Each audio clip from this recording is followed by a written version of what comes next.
Hola a todos de nuevo.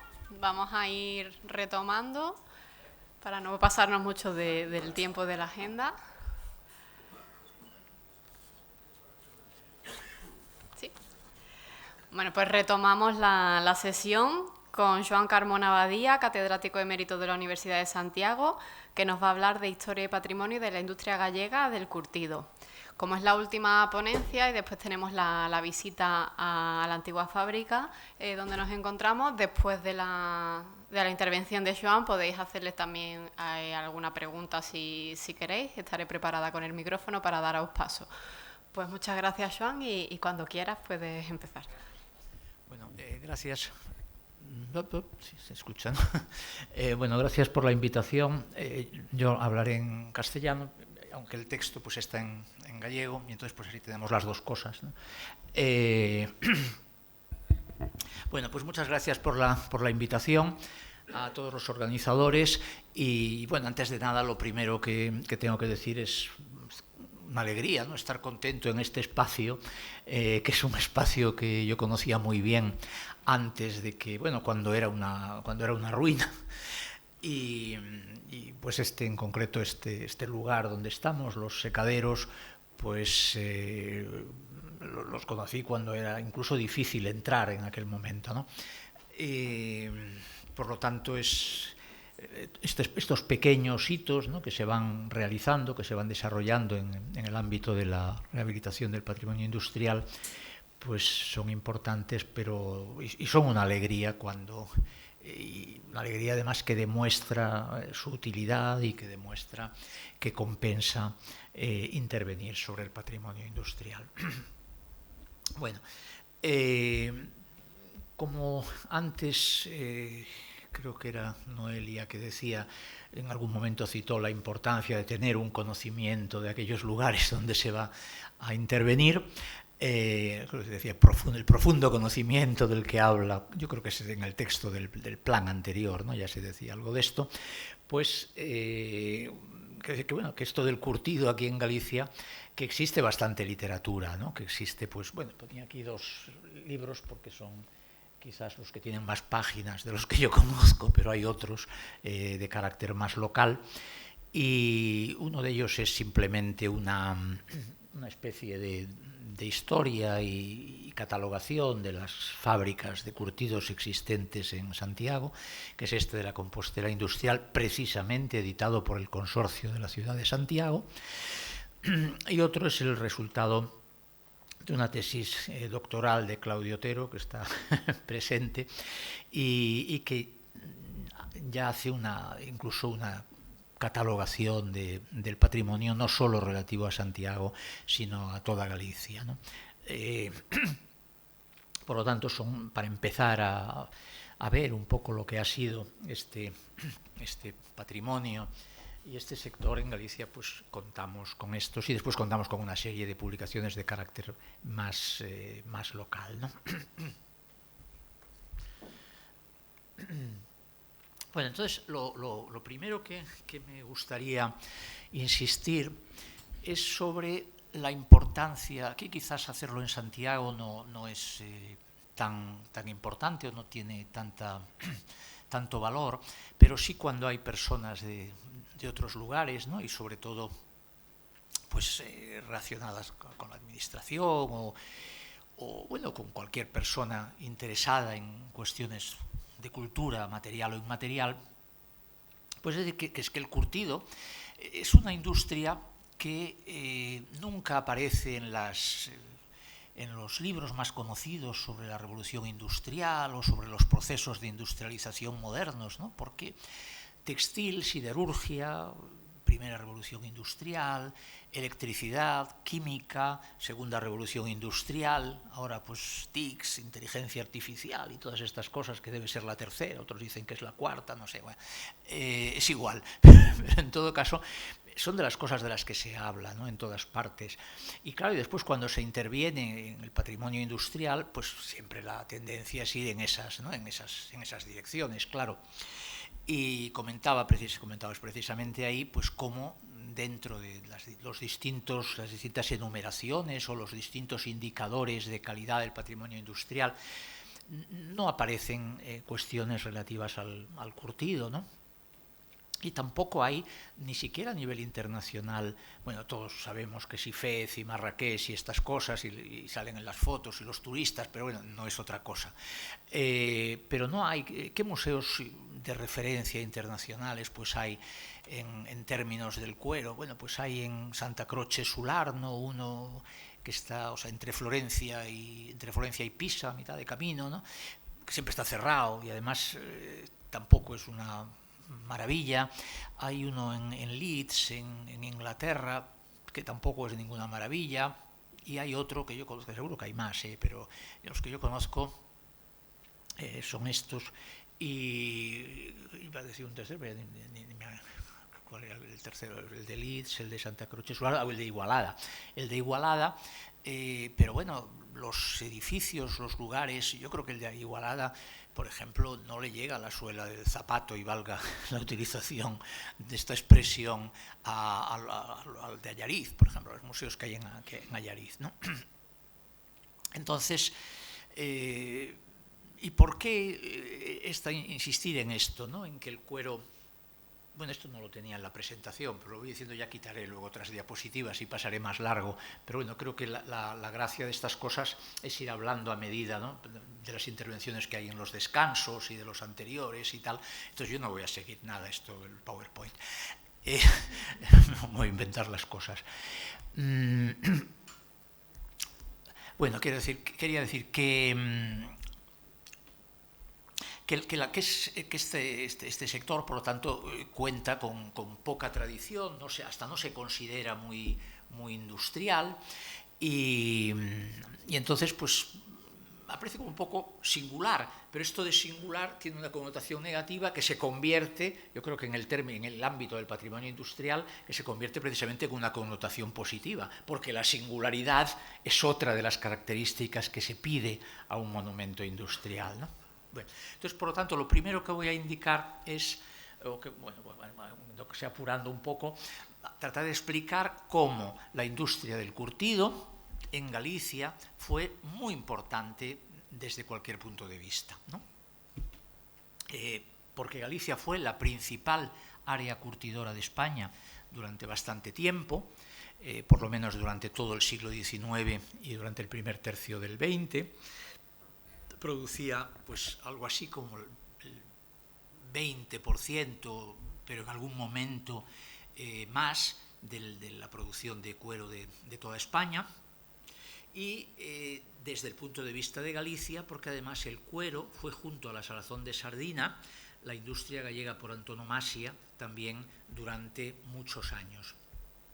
El cuero estaba repartido por casi toda Galicia, pero había 3 zonas curtidoras más importantes, que eran Santiago, una de ellas, Allariz, en la provincia de Ourense, y Noia, también en la provincia de La Coruña. Después lugares como Chantada, como Lugo, como Viveiro, también por detrás de estas 3, pues tenían una importancia relativamente grande.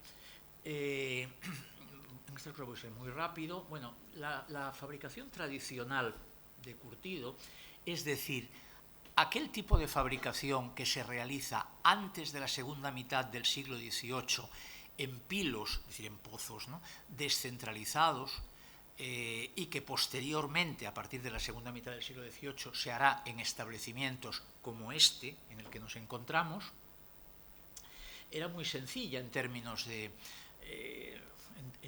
proceso. Tenía 3 fases: una, la preparación de la piel, que es lo que se ve en esta foto, que se corresponde con una foto correspondiente a Allariz, a una de las curtidorías de Allariz. Era limpiar la piel, quitarle los restos de carnaza, luego esto todo se aprovechaba, bueno, eso, si a alguien le interesa en el coloquio, era limpiar, escarnar, despelar. Una segunda fase, que esto es lo que se hacía a la entrada de este recinto, las instalaciones que están allí a la entrada de este recinto.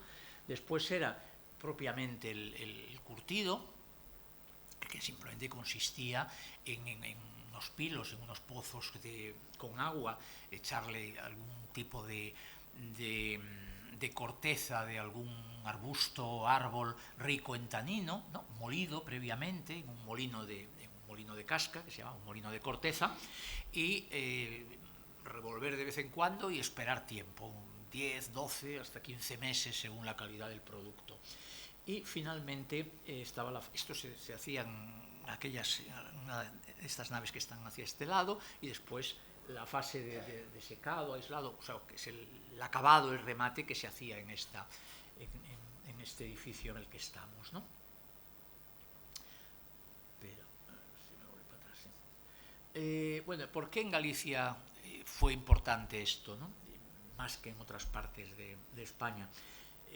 Pues porque aquí había desde el punto de vista de los factores, había robles, ¿no? Cuya casca pues tiene un contenido en tanino muy alto.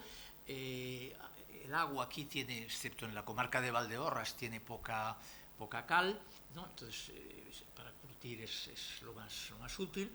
Y después había 1 millón de vacas. Aquí siempre tuvimos, como dice el libro de Manolo Rivas, 1 millón de vacas. 100.000 arriba, 100.000 abajo, pero llevamos 300 años que estamos en el 1.000.000 de vacas. O sea, el título del libro de Manolo Rivas me parece una cosa acertadísima. Bueno, aquí vemos, como antes vimos un poco una foto de la segunda, de la primera de las fases. Esta es la tercera. Esto era lo que era un secadero. Esto es lo que se hacía aquí, por ejemplo, esto que se ve allí colgado en esta magnífica foto de Manolo Sendón. Y esto que es un curtidoiro, una de estas instalaciones de curtidos, bueno, para ver que tiene cierto tamaño, de Chantada. Esto es una concesión a Claudio, porque si no me mata. Bueno, pero importante desde el punto de vista patrimonial.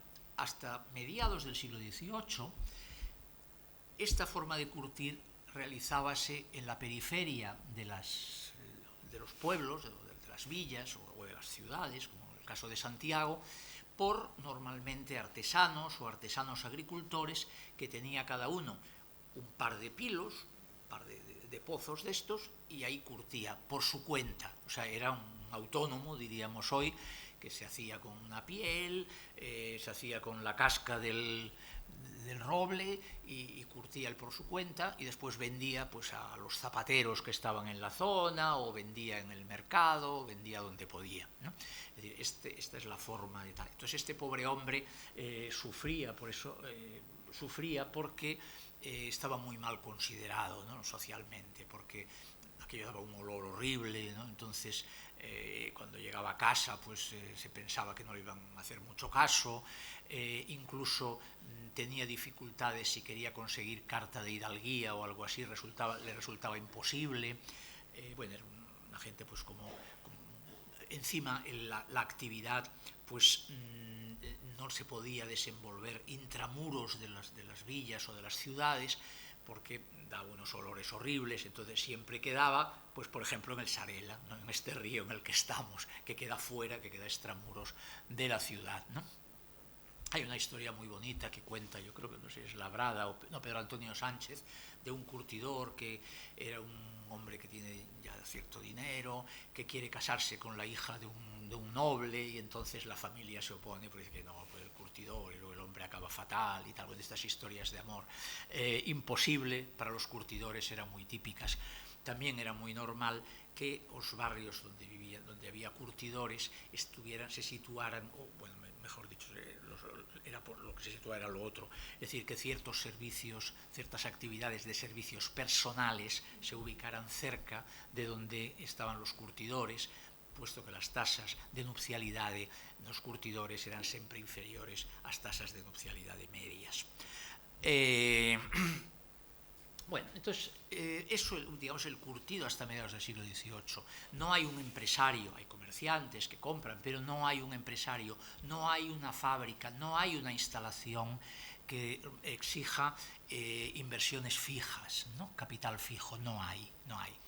Y ese es el cambio que se da en la segunda mitad del siglo XVIII. Cuando se habilita el puerto de Coruña para el comercio americano, ahora además de la oferta de cuero que teníamos aquí, de ese 1 millón de vacas, llegan de Buenos Aires cueros. La región del Plata es una gran exportadora de cueros en aquel momento y empiezan a llegar al puerto de Coruña con mucha facilidad.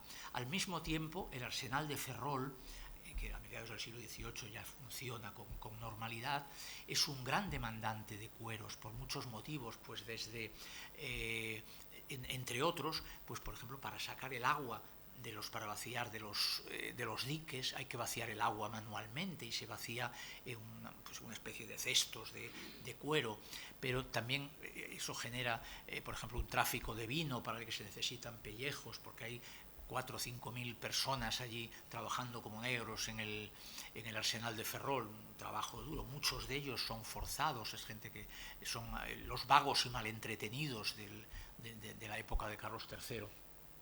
Lo que le llamaban vagos y malentretenidos, que eran reclutados con cadenas, como las películas americanas, para llevarlos a Ferrol.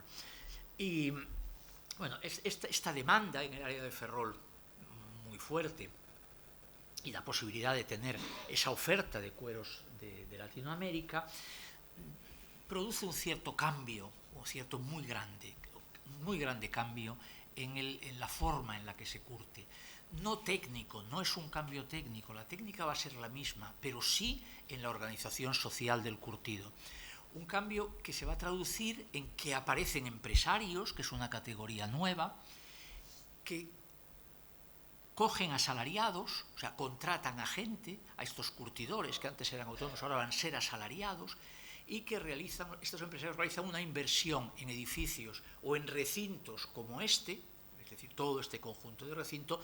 Esto no era un pobre curtidor, no era un pobre zapatero, esto era uno de los 3 grandes comerciantes que existían en Galicia, ¿no? Este en concreto, porque este era de los más grandes. Otros serán comerciantes más medianos, o serán vasco-franceses, o serán empresarios vasco-franceses que llegan del sur de Francia, o del norte del País Vasco español.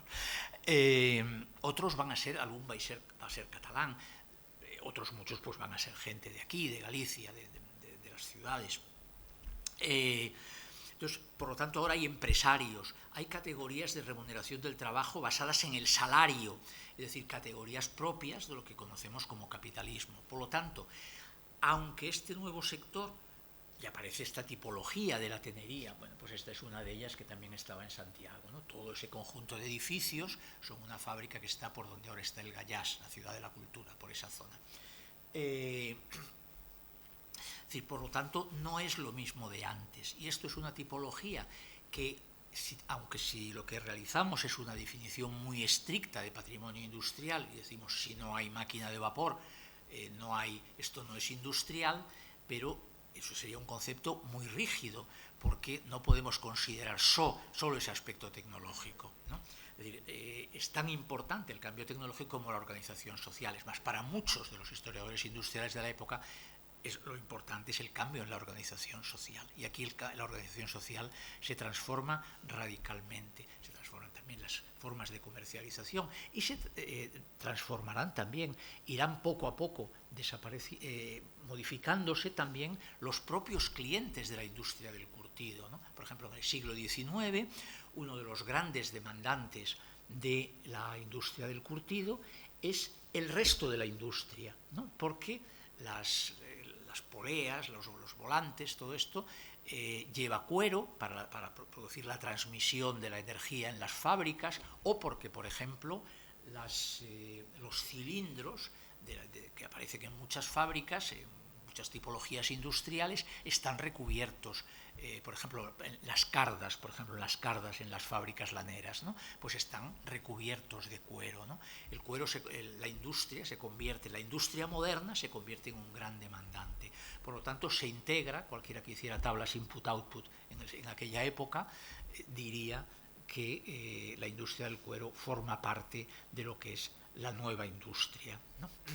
Esto todo es un poco para justificar, para tratar de romper esa idea de que el patrimonio del cuero, de las industrias del cuero, porque no hay máquinas de vapor hasta un poco más tarde, que sí que las habrá después, ¿no? En unas sí, en unos casos sí, en otros no, pero que en todo caso forma parte del panorama industrial, propiamente industrial.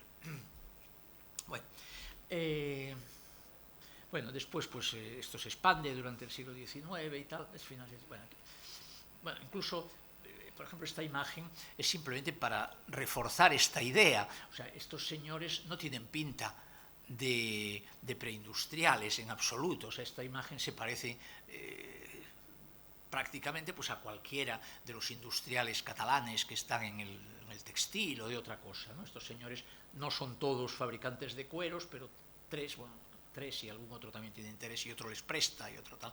O sea, son prácticamente, esto es la oligarquía compostelana de finales del siglo XIX, estos señores, y pues casi la mitad se dedican al cuero. Esto, por ejemplo, pues hombre, 1, 2, 3, 4, 5, 6, 7, no sé, hay 12 o así o 14, pero ya también es una cosa un poco tal. Bueno, esto también es un... Bueno, los mercados, pues esto se vendía en la agricultura, para muchos elementos de la agricultura, pero también se extraía para Madrid, para Castilla, para Andalucía, que eran grandes mercados del cuero, y sobre todo los clientes eran al principio los zapateros y luego empezar a haber otros clientes. Bueno, la industria asciende durante el siglo XIX y desciende a partir de 1880, ¿no? Empieza un poco el descenso, aguantando con bastante fuerza todavía hasta la Guerra Civil, y después poco a poco ya irá desapareciendo, ¿no? ¿Por qué sube esta industria en Galicia y en general en algunas otras partes de España, en Palencia, por ejemplo, pero en Cataluña, aunque en aquel momento es mucho más importante la de aquí? Pues, ¿cuál es es que me parece que me salté una... Espera. Sí, es que... No, bueno, no, es que esto que ponía la economía... El corolario de esta diapositiva, que me olvidé un poco de decirlo, era que si tienes que tener 10 o 12 meses el cuero en los pilos, esto es un proceso muy intensivo en tiempo y en espacio, ¿no? Por lo tanto, la rotación es mínima y si quieres que crezca la producción, tienes que acelerar el proceso. Y esto es lo que todos los químicos de la segunda mitad del XIX, o muchos de ellos, incluido algún antepasado de algún de los presentes, se preocupan de solucionar, de conseguir acelerar este proceso de curtición. Entonces, pues buscando nuevos curtientes que aceleren ese proceso. Entonces hay como dos momentos en la segunda mitad del siglo XIX. Una, que es usar en vez de la casca del roble o de lo que sea para curtir en su estado natural, usarla en forma de extractos. Y va a haber un segundo, que será sustituir estos extractos o combinarlos, o una parte de la fábrica de una manera y otra de otra, con las sales de cromo. Todo esto acelera pues, de los 10 o 12 meses hasta 2-3 semanas. Y además libera de una servidumbre importante a las fábricas. Es decir, hasta aquel momento las fábricas se tenían que situar cerca de los bosques donde había este arbolado o estos arbustos, porque era muy complicado situar una fábrica y que hubiera que elevar 500 kilómetros ahí, o 300 o 200, entonces por eso se situaba en estos lugares. Pero ahora, un saco como esto es un saco de un extracto tánico, de un extracto de quebracho, pues esto se transporta muy fácilmente porque está concentrado. Entonces la industria que antes se localizaba donde estaba la oferta de materias primas, ahora se va a localizar, la nueva industria se va a localizar donde está la demanda.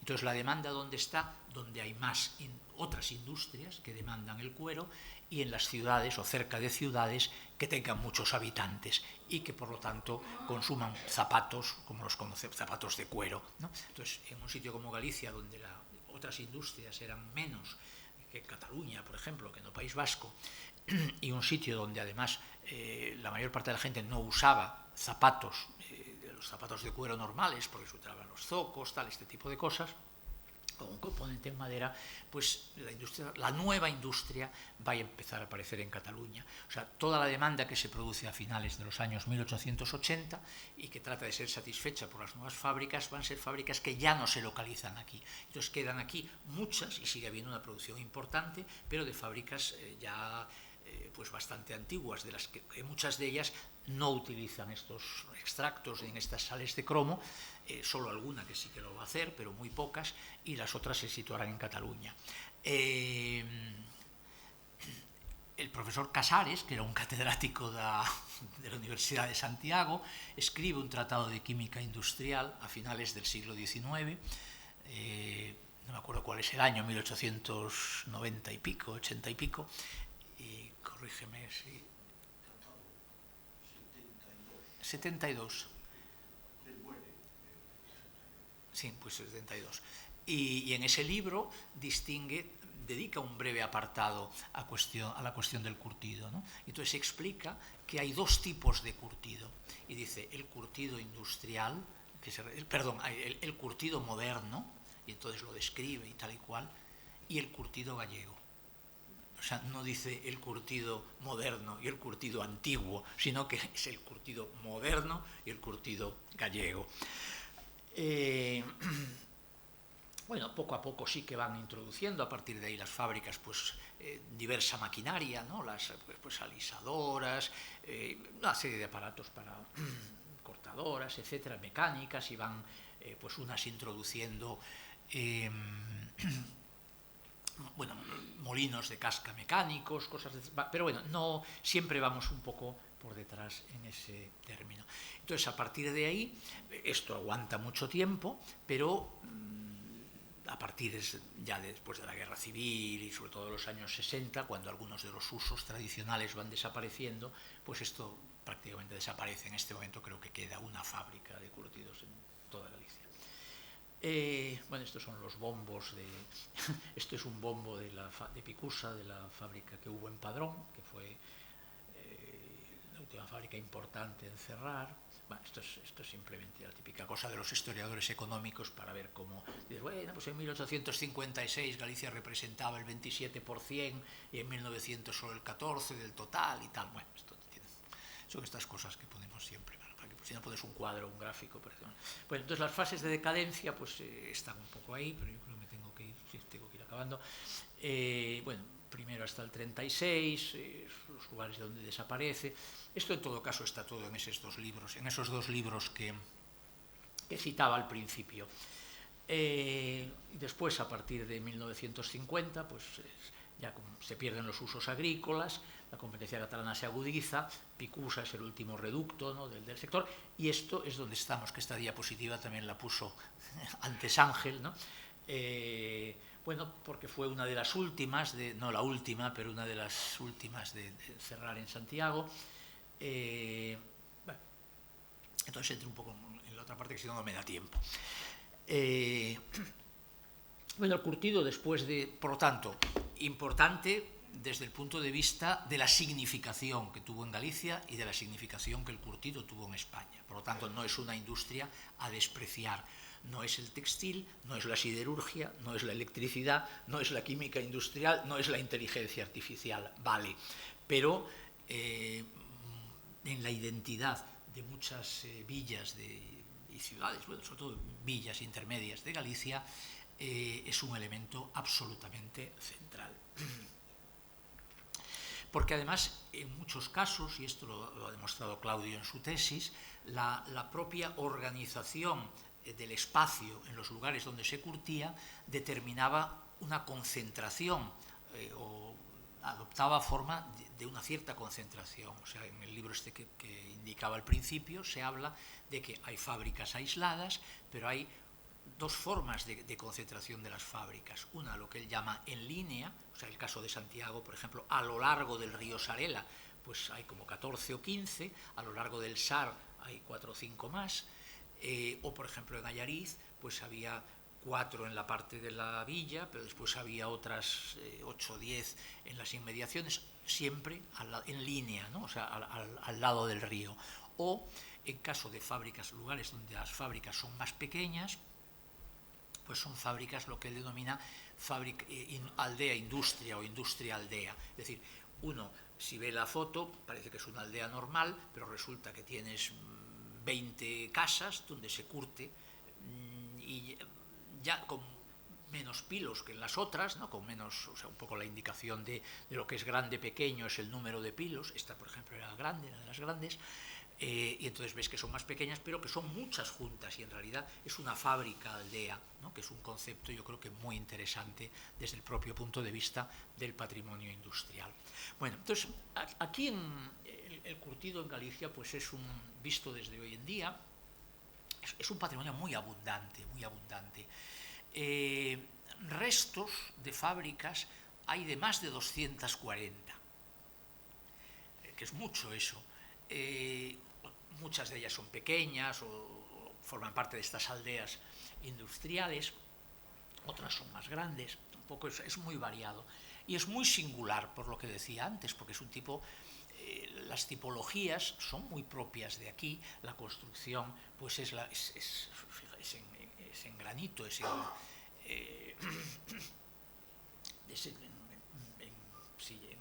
piezas de granito, en sillería en realidad, ¿no? O en mampostería, depende de las fábricas, hay un poco de todo, ¿no?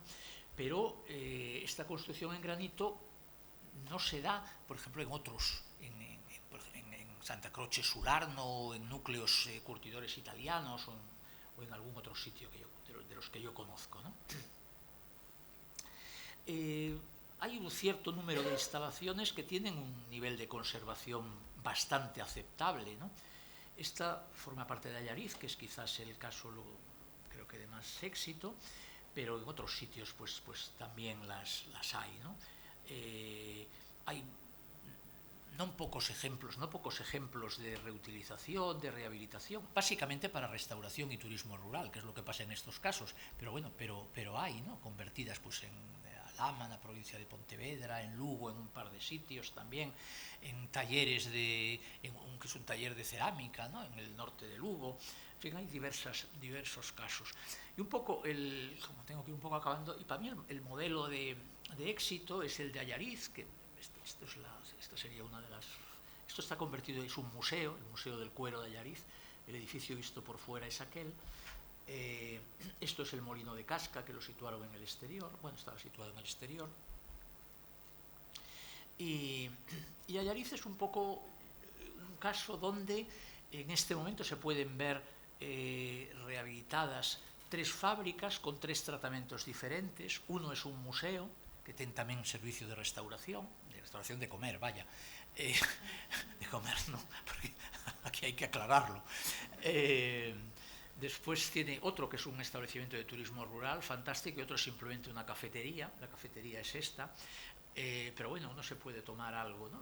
Es las mesas, y este es el molino. O sea, en este molino lo que se hacía en esta estructura es, se echaba la casca del roble dentro de este beiril, dentro de este círculo, y esta rueda se movía alrededor del círculo, movida por una caballería, normalmente por una mula, y la rueda está dentada, y entonces iba moliendo la cáscara, ¿no? Entonces eso, en forma de casi polvillo, pues era lo que se utilizaba para curtir, ¿no? Y era un elemento central en cada una de estas curtidorías, ¿no? Por ejemplo, esta foto es reciente, pues está perfectísimamente instalada, y en medio alrededor pusieron la curtidoría. Esto mismo es lo que se ve a la izquierda de la imagen antes de que empezaran el proceso. O sea, si os fijáis, la pared es la misma, lo que pasa es que no lo aparenta, ¿no? Pero esta foto la hice hace 30 y tantos años o 40 años, algo así. Y bueno, pues si os fijáis, lo que hicieron fue simplemente aprovechar esto. Y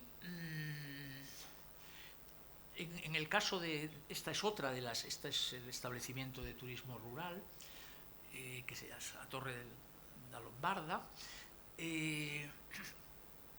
Entonces, decíamos que hay... Oh, espera. Vaya por Dios. No sé qué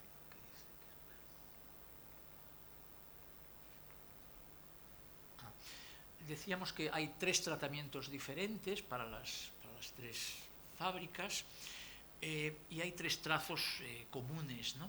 Unos que fue todo iniciativa municipal, después fueron disponiendo de ciertos apoyos de la Xunta y de otras instituciones, pero básicamente iniciativa municipal, a base de talleres de empleo y a base de mucho esfuerzo por parte de la administración municipal. La sostenibilidad económica, es decir, todos se pensaron para que no fueran una carga para las arcas municipales, ¿no?, sino que pudieran sustentarse. Entonces esta pues es una casa de turismo rural, la otra que decía antes es una cafetería, y en el museo, en lo que es propiamente el museo, pues hay ahora no sé, un restaurante. Bueno, la última vez que fui había un restaurante, hay también en lo que era el antiguo secadero unos artesanos del cuero que trabajan allí, y eso también ayudan al mantenimiento y tal. Pero bueno, los tres están con ese criterio de sostenibilidad económica, y finalmente todas forman parte de un proyecto de revitalización del pueblo ligado al desarrollo local. Y de hecho Allariz, en los últimos 30, desde 1989, ¿no?, que es cuando empieza un poco el cambio en la villa, pues ha crecido mucho en todos los sentidos, ha mejorado los niveles de renta, y estos proyectos de patrimonio industrial han sido una parte, ¿no?, con otros que se han hecho en el río, el molino, un museo también del lino y otra serie de cosas. Es un proyecto global y han tenido un efecto muy positivo sobre el desarrollo local, ¿no? Por lo tanto, yo creo que este es un caso de éxito muy reseñable. Bueno, yo confío, y quisiera acabar con esto, porque creo que tengo que acabar, se me ha pasado, de que esto donde estamos sea el inicio de otro caso como el de Allariz. Es decir, me ha parecido muy importante la idea que comentó Ángel antes, de que esto se acabe incorporando a la ciudad patrimonio, ¿no?, es decir, de que el Sarela formó parte siempre de la ciudad, ¿no? Entonces, que se incluya también dentro de la ciudad patrimonio, y claro, que no se quede solo en esto, ¿no?, sino que también las otras fábricas, hay algunas pues de las que queda poco y tal, pero por ejemplo la que Ángel citó, sobre la que está actuando en este momento Santiago Sur, pues como mínimo yo creo que podría haber, Ángel quizás me lo discuta, pero algo más que una ruina visitable, que creo que es el proyecto que tiene Víctor López Cotón, ¿no? Él insiste, eso queda una ruta visitable, una ruina visitable, lo dejamos así. Hombre, alguna cosita más, a ver si tú le convences. Yo no le conseguí convencer, pero quizás alguna cosa más. Por lo menos que algún tipo de musealización haya, porque entre tanta fábrica y tanta cosa, bueno, pues esto creo que es un buen ejemplo. Yo con esto estoy contentísimo, me parece que es un ejemplo estupendo de reutilización, y al mismo tiempo permite, quizás había que señalizar algo, en fin, alguna cosa, pero bueno, eso eres consciente, y sois conscientes todos los que estáis aquí, ¿no? Pero yo creo que esto va por buen camino, va por muy buen camino. Si completamos con un par de elementos más dentro del río, y mejorando el camino, y en fin, y arreglando un poco esto, yo creo que esto es un punto importante para la ciudad, ¿no? Y nada más. Muchas gracias.